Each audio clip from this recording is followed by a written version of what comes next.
of all, well done for all the amazing work that you're all doing in your communities. It's such appreciated and really, really important work.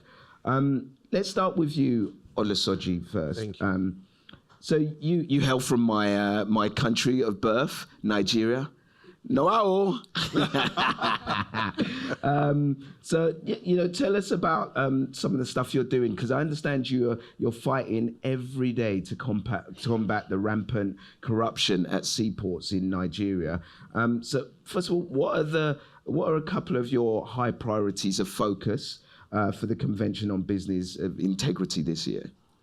Well, basically, it's to continue to make sure that people are free from want and need. And so we want to keep trade flowing.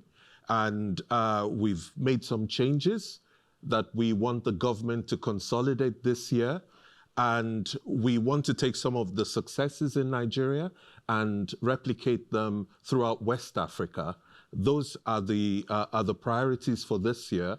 But it means that in Nigeria, compliance with doing things right, doing the right things from government is what we're trying to see. And in the rest of West Africa, what we're trying to see is them also having standard operating procedures for when vessels call, having a grievance reporting mechanism so private sector can report when there's corruption, and also some consequence management so there can be proper redress when things are not going right.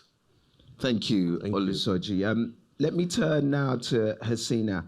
I was shocked to learn recently that 24.9 million victims of human trafficking represent 150 billion a year global industry. And that is so shocking. What are a couple of the high priorities of focus for Impulse NGO Network this year? Impulse NGO Network, the heart and soul is the Impulse model.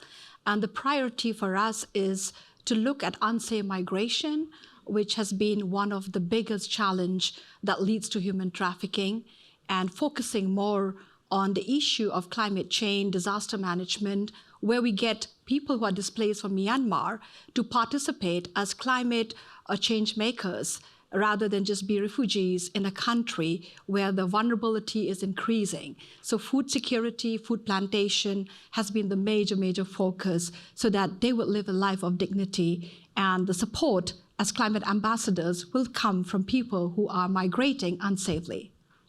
Thank you for your great work, Hasina. Lillian, I read that you've dedicated your career to challenging systemic inequality using racial equity as your guiding North Star. Tell us, Lillian, what are a couple of your high priorities of focus for enterprising ventures of color this year? Thank you.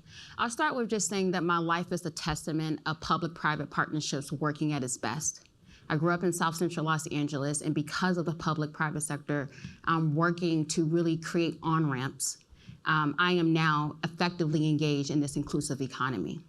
So Enterprise and Ventures of Color is really focused on building a pipeline of nonprofit organizations on the ground to effectively engage with corporations and foundations, because they're not charity, they're actual equal partners to actually address the complex challenges that we're all solving for and we talked about today, from climate change, unemployment, affordable housing, education.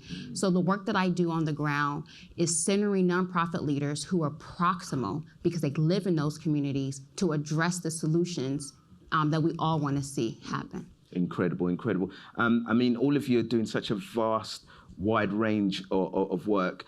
Can you tell me, each of you, we'll start with you, Olusoji, what do you need to take your work to the next level, briefly? Basically, it's partnerships, getting governments to work with the private sector and to work with civil society. It's collective action. So it's the stakeholder engagements that make that happen. That's really what we need to keep things moving. Thank you. Hasina? I think the Impulse model has worked on a shared leadership in Southeast Asia.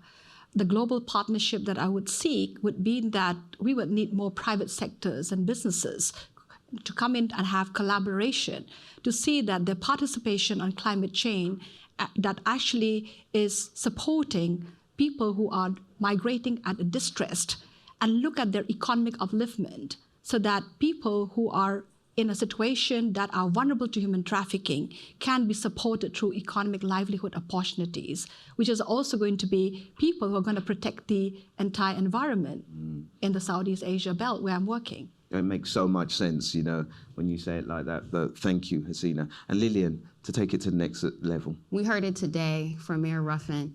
We need to continue our commitment to racial equity funding in communities of color across the United States, and commit to building the infrastructure so that the work that I've been doing, the continuation of like 15 years now, we can move to the next chapter of solving something differently.